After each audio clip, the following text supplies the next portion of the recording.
Hi friends. இப்போ வந்து தக்காளி ரசம் வைக்கிறதுக்கு தக்காளி வந்து நிறைய பீஸ் பீஸாக அரைச்சிக்கங்க. முழுசாக போட்டு கரைக்கிறப்ப கஷ்டமாக இருக்கும். கொஞ்சம் மஞ்சத்தூள், பெருங்காயத்தூள், உப்பு அது கூடயே சேர்த்து நல்லா கையாலே பெனஞ்சு கொடுங்க.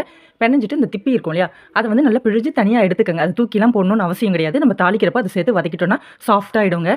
அது டேஸ்ட்டாகவும் இருக்கும். இப்போ வந்து எண்ணெய் சட்டி வச்சு எண்ணெய் ஊற்றிக்கங்க. எண்ணெய் சூடானதும் கடுகு, 4 பல்லு பூண்டை தட்டி சேருங்க. அப்புறம் வந்து கருவேப்பிலை, பச்சை மிளகாய் கீரி போடுங்க. அதுக்கப்புறம் நம்ம எடுத்து வச்சோம் இல்லையா அந்த திப்பி, அதையும் போட்டு நல்லா வதக்கி விடுங்க. வதக்கி விட்டுட்டு கொஞ்ச நேரத்துக்கு அப்புறமா அது வதங்கினதுக்கப்புறம் நம்ம கரைச்சி வச்சுருக்கோம் இல்லையா, அதை வந்து இதில் இப்போ ஊற்றிடலாம்.